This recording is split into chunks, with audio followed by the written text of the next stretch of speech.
Programa nas Entrelinhas.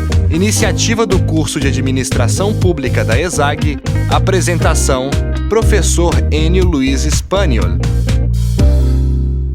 Educação fiscal, exercício da cidadania e coesão social. Diálogo USP e UDESC.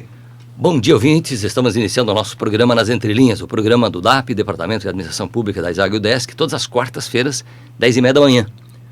Tudo bem, Henrique? Tudo ótimo, professor. Então, hoje temos a presença no nosso programa do professor Marcelo Nerling, da USP, Universidade de São Paulo. Ele é bacharel em Direito, especialista em Pedagogia Universitária, mestre em Instituições Jurídico-Políticas e doutor em Direito do Estado. Tem a ciência por vocação, empregando metodologias ativas e flexibilização curricular no ensino formal e continuada de adultos.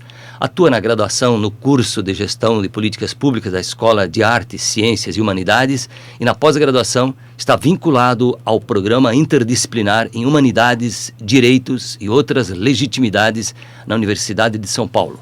Foi um dos contemplados com o Prêmio Nacional de Educação Fiscal 2004 com o projeto A Cidade Constitucional, Capital da República. Tudo bem, professor Marcelo? Prazer tê-lo em nosso meio. Prazer é nosso, Enio. Uma alegria estar aqui convosco na Rádio UDESC. Satisfação, Henrique. Satisfação, professora Ivonete. Nos honram muito com a interlocução. Então, também a professora Ivonete, que é a diretora de extensão, professora da ESAG, UDESC, já tem uma longa carreira na área, especialmente da extensão, mas também da pesquisa, participando do nosso programa. Tudo bem, professora Ivonete? Tudo bem, Enio? Tudo bem, Henrique? Professor Ótimo. Marcelo? Bom dia a todos os ouvintes da Rádio UDESC. Então vamos começar com uma contextualização, para colocar os ouvintes mais próximos do que a gente vai debater aqui, que é a flexibilização curricular e as metodologias ativas de ensinagem permitem inovação no ensino superior de adultos. A Cidade Constitucional é uma experiência replicável que busca mais reciprocidade entre o Estado e os cidadãos, entre a administração tributária e a administração educacional. A educação fiscal, que é o tema aqui, é uma ponte entre o Estado e a cidadania. E é isso que a gente vai conversar hoje. E eu quero começar com uma pergunta para a professora Ivonete. A ESAG e UDESC convidou o professor Marcelo para um encontro, um debate, onde foi discutida a educação fiscal, exercício da cidadania e coesão social. Qual é a importância dessa questão para a nossa universidade? Então, Enio, nós trabalhamos aqui com a formação de estudantes na área de administração empresarial, administração pública, ciências econômicas, que logo estarão a um passo, do mercado, trabalhando na área de gestão pública também. Então, nós precisamos começar a trabalhar com os nossos acadêmicos, futuros profissionais, a educação fiscal, para que nós além da formação do cidadão, mas também a formação profissional para uma excelente atuação aí na área da gestão pública. Porque sonegar é um prejuízo social imenso. Com certeza, nós temos aí a função do Estado de arrecadar e gastar, cumprindo aí a função fiscal, e nós precisamos fazer esse ínterim com a sociedade para que eles possam trabalhar a participação junto ao Estado para que isso seja efetuado de uma forma mais eficiente, o gasto público seja de fato levado ao fim social. E já vinculando com o ensino superior formal, professor Marcelo, primeiro, antes de mais nada, quais são os objetivos que você vê frente ao ensino superior formal e vinculando principalmente a educação fiscal? Perfeito, Henrique. O que eu vejo a partir da Constituição. Sou um sujeito que tem vontade de Constituição, um sujeito que conhece a Constituição do meu país, conheço a Constituição do meu Estado e recomendo que cada uma também assim proceda. Então, quando eu paro a partir do artigo 205 da Constituição, ele estabelece os 3 objetivos formais do ensino. O primeiro deles é o desenvolvimento da personalidade. O segundo é o preparo para o exercício da cidadania. E o terceiro objetivo formal do ensino superior, também do ensino formal, é o preparo para o mundo do trabalho. Quando nós destacamos o preparo para a cidadania, nós percebemos que a universidade tem uma tarefa estratégica e importante, que é exatamente preparar os nossos jovens, a nossa juventude, para serem cidadãos. Portanto, eu parto do conceito de que ninguém nasce cidadão. Todos nascem pessoa e todos desenvolvem a sua personalidade, e à medida que desenvolvam a sua personalidade, também se preparam para os exercícios constantes da cidadania, que são o voto, que são a noção de função socioeconômica do tributo e também a noção de que nós não só somos chamados a contribuirmos financeiramente para com o Estado, para que possamos viver numa sociedade coesionada, mas também nós somos chamados a acompanhar a aplicação desse recurso, acompanhar a eficiência do gasto público, e isso tudo requer um preparo, ou seja, isso tudo requer uma cultura. E isso tudo pressupõe que nós possamos fazer sempre a difusão muito forte de alguns valores e de alguns princípios republicanos que estão faltando na nossa sociedade hoje. E aí os indicadores mostram isso. Professor Marcelo, você na tua fala, inclusive agora, e no encontro que você teve realizado aqui na UDESC, você usa o termo coesão social. A pergunta, num momento que a gente vive com certas conturbações, a crise nacional existente, o que é efetivamente que nos unifica a nível de Brasil? O que dá o senso de nação e conduz a nossa ação social? E ainda na mesma direção, o que é e como perseguir a coesão social no Brasil? Isso é muito importante, Enio. Eu tenho pensado muito sobre isto, e a questão, esta pergunta, quando se faz, o que nos unifica? O que permite, eu brincava agora na palestra, né, o que permite um sujeito que é professor em São Paulo, que estudou em Florianópolis o seu mestrado e que vem com um sotaque de gaúcho, quer dizer, o que nos dá a característica nacional, o que nos unifica como nação, o que nos dá a característica de país? E a minha resposta tem sido sempre, se não for a Constituição, não será absolutamente nada. E é exatamente essa noção de cidadania, e a cidadania dos modernos é uma noção de conhecer direitos e deveres, direitos e obrigações. Nós imaginamos que esta é uma tarefa para quem vai estudar direito. Não. Fazer justiça é uma tarefa de cada um de nós como cidadãos, cidadãs, de cada um dos poderes, de cada uma das instituições. E, obviamente, isso significa um preparo. Nós temos que ser preparados para isto. E à medida que a escola falte nesse sentido, e ela falta à medida que lota de conteúdos as matrizes curriculares com as chamadas ciências da natureza, né, que se repetem as suas leis pela força da própria natureza, diferente das leis humanas, que são criação da política, resultado da política, e nós com isso contextualizamos claramente que nós brasileiros temos um déficit no nosso preparo de cidadania, e com isso obviamente nós temos uma ausência de coesão social que poderia nos permitir fazer o enfrentamento dos grandes problemas nacionais, a exemplo da atual situação financeira que nós vivemos, com o chamado ajuste fiscal.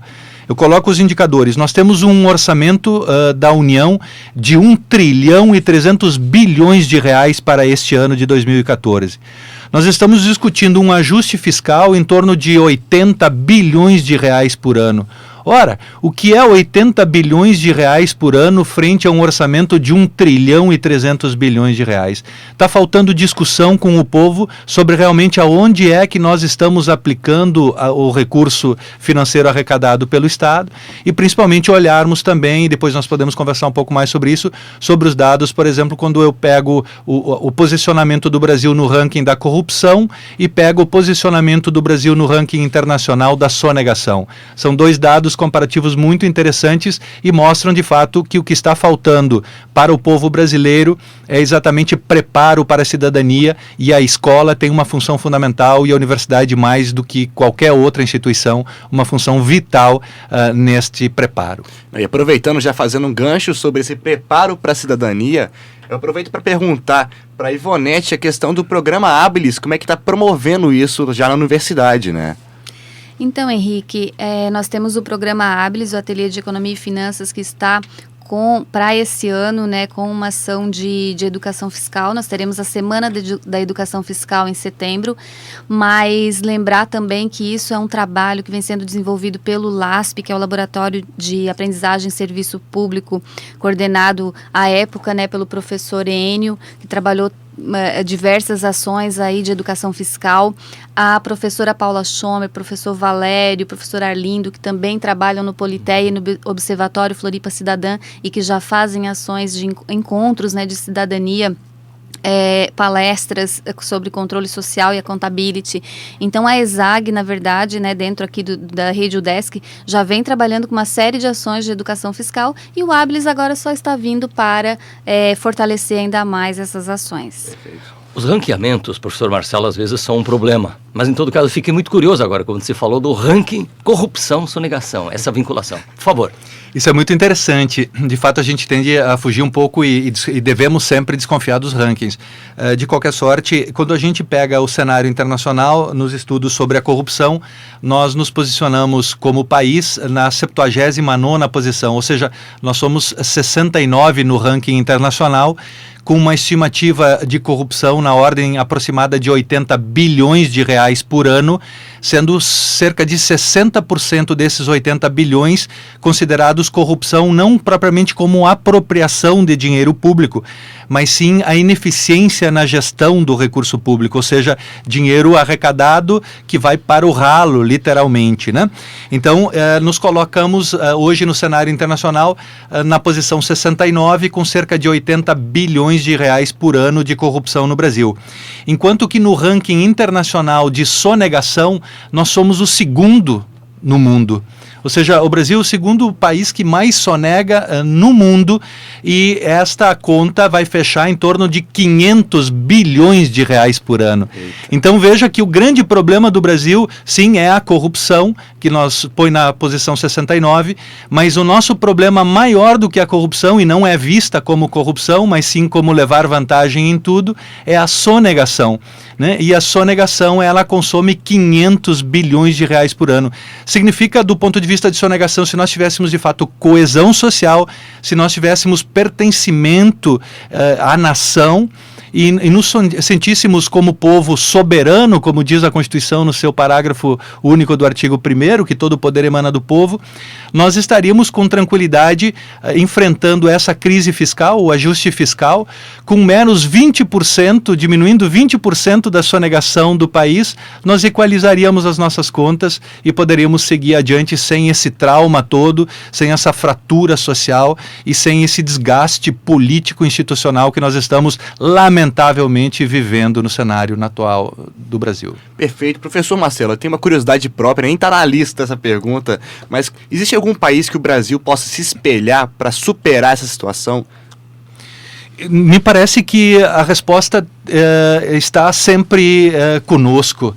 Quer dizer, não são modelos que vão resolver a nossa questão. Nós precisaremos adensar a nossa cultura cidadã, nós precisamos fortalecer a cidadania, nós precisamos preparar a nossa juventude e as nossas crianças, os nossos adolescentes, os nossos jovens e também os nossos adultos para terem uma consciência social, para terem um entendimento da função socioeconômica do tributo, para entenderem que se nós queremos de fato viver em harmonia na nossa sociedade, nós teremos que dar a nossa parcela de contribuição e que do próprio ponto de vista econômico é inaceitável que nós continuemos trabalhando com uma perspectiva de sonegação nesta ordem, porque de fato nós estamos desmantelando toda a estrutura produtiva econômica nacional, exatamente porque a concorrência é desleal entre aquele que sonega e o que não sonega.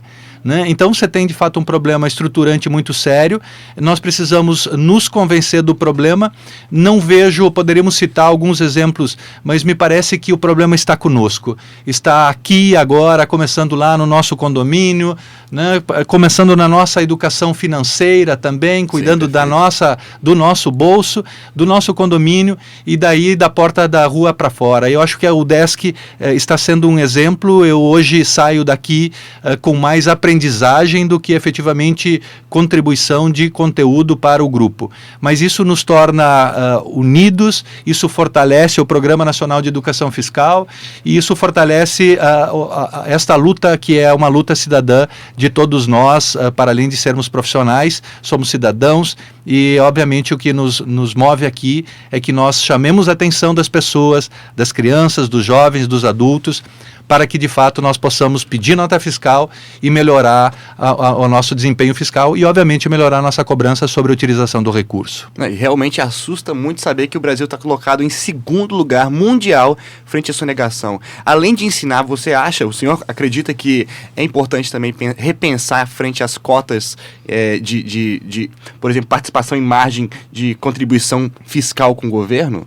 Eu acho que sim, nós podemos discutir um pouco a questão da equidade, da justiça tributária. Há espaço para isso. Me parece que à medida que nós nos conscientizemos disso, nós vamos ver que o ICMS, por exemplo, é um imposto altamente regressivo que penaliza os mais pobres, então, que são a maioria desse país. E nós temos que rediscutir isso. A injustiça na própria distribuição. Hoje, por exemplo, o ICMS, ele se tributa na origem e não no destino. Perfeito. Então você tem aí toda uma guerra fiscal que vem sendo combatida com a recente decisão do Supremo Tribunal Federal. Então me parece que nós estamos num momento na qual a classe produtiva precisa se dar conta e precisa dar a sua parcela de contribuição. Porque afinal de contas, quando nós compramos o produto, o tributo está embutido dentro do valor da mercadoria. Portanto, quem paga efetivamente o tributo é o consumidor. A gente tem uma ilusão de que aqui, não, é o empresário que paga. Não, quem paga é o cidadão. E à medida que o cidadão saia do recinto do estabelecimento comercial sem a nota fiscal, ele dá margem à sonegação. E daí, num país que tem a lei do Gerson como regra de ouro, que o negócio é levar vantagem em tudo, nós temos degeneração social e a fragmentação política, econômica e social de todos. Bom, o tempo do nosso programa já está esgotado, mas eu queria, professora Ivonete, ficou mais ouvindo, porque ela tem outras oportunidades de falar, mas eu gostaria que você tecesse algum comentário do que você ouviu no debate realizado e nas posições agora do próprio professor Marcelo. Então, é importante, né, trazer essa visão do professor Marcelo, que já trabalha o projeto Cidade Constitucional na USP, né? Nós estamos buscando trazer a iniciativa do projeto Cidade Constitucional para aplicar na região da Grande Florianópolis, então teremos novidades por aí, justamente por buscar essa visão, que ela é uma visão crítica, mas ao mesmo tempo ela é muito construtiva. Né, eu acho que é isso que nós precisamos nesse momento, e nós passamos no país por uma crise fiscal. Então acho que o momento é agora, né? Nós temos que aproveitar para levar ao cidadão essa mensagem, e foi muito oportuno, através da Secretaria da Fazenda aqui de Santa Catarina, nós conhecemos o professor Marcelo e hoje ele está aqui conosco. E a crise é sempre uma alavanca para avançarmos. Acho que, sob esse ponto de vista, temos que ver a coisa como algo positivo. Isso mesmo.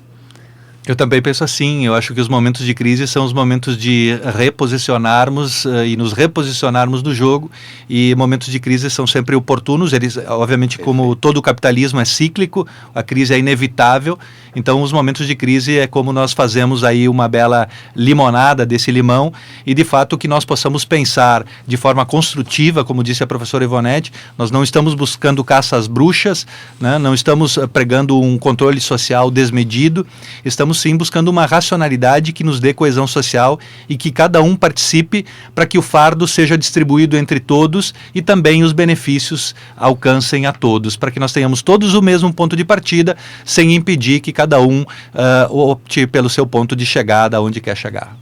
Ok, muito obrigado, professora Ivonete Ramos, pela participação no nosso programa. Obrigada também pela oportunidade. Muito obrigado, professor Marcelo, vindo da USP, para dar um prazer dessa teu conhecimento para nós, isso é muito importante. Me honra muito o Enio, me honra muito o Henrique, me honra muito o professor Ivonete, a comunidade de Santa Catarina, né, que nos permite estar aqui nesse momento e avancemos como país, porque nós temos um país maravilhoso, temos um povo generoso e nós certamente temos tudo para sermos a grande referência para que o mundo, como em vários modelos, nos veja e nos cite como referência, e esse indicador da segunda posição eu diria que é o nosso grande desafio do momento, não só pela crise fiscal, mas a crise fiscal impõe esta pauta, essa formação de agenda. Sucesso ao UDESC sempre, parabéns pelos seus 50 anos, parabéns ao povo de Santa Catarina, que mantém essa instituição vigorosa e exemplo para todo o Brasil. Muito obrigado. Sensacional, é assim que a gente termina nosso programa, né, professor? O nosso programa retorna sempre, toda semana, no horário das 10h30, às quartas-feiras. Muito obrigado aos ouvintes, bom dia a todos. Bom dia. Nas Entrelinhas, iniciativa do curso de Administração Pública da UDESC-ESAG, Universidade do Estado de Santa Catarina.